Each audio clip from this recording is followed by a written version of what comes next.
All right, listen up, you code monkeys and pixel pushers, because I'm about to drop some truth bombs that'll make the microtransactions in your half-assed games look like chump change.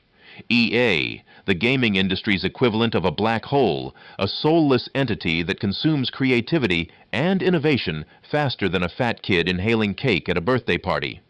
They don't just know where the good games are, they calculate with ruthless precision where those games aren't, and proceed to buy out and gut any studio foolish enough to poke their head above the trenches of mediocrity.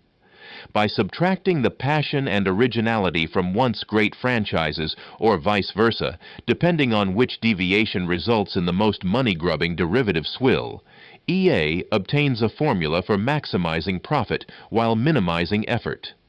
The bean counters and suit-wearing reptilians in EA's corporate hierarchy use these deviations to generate corrective commands, driving beloved IPs from a position of creativity and passion to a position of stagnation and monetization.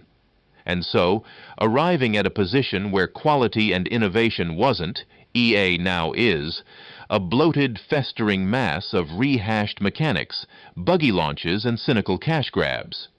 Consequently, the position where good games are is now the position where EA wasn't, and it follows that the position where EA was is now the position where anything resembling fun or originality isn't. In the event that a game is released that isn't a soulless husk of its former self, bled dry by the vampiric appetite of EA's bottom line, the system has acquired a variation.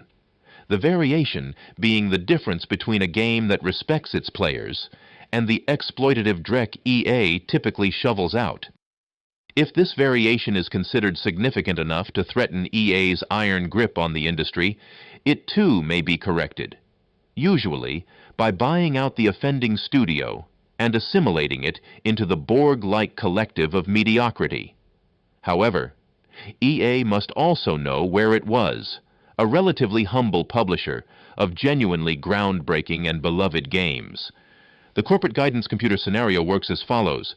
Because the variation of games that don't suck has modified the information EA has obtained, it's not sure where it is in terms of quality or integrity. However, it's sure where it isn't, namely, anywhere near the cutting edge of gaming innovation. And it knows where it was, a company that once commanded respect and admiration. EA now subtracts games people actually want to play from games designed to extract maximum cash from players, or vice versa, and by differentiating this from the algebraic sum of games that won't inspire fans to mail flaming bags of dog shit to EA's offices, and games that once elevated the medium.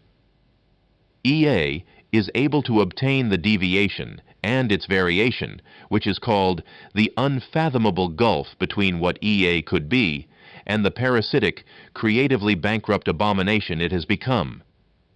In conclusion, fuck EA with a cactus dipped in ghost pepper sauce. May their quarterly earnings reports be forever stained with the tears of the developers whose dreams they've crushed, and may their office toilets forever overflow with the liquidated remnants of the franchises they've desecrated. Amen.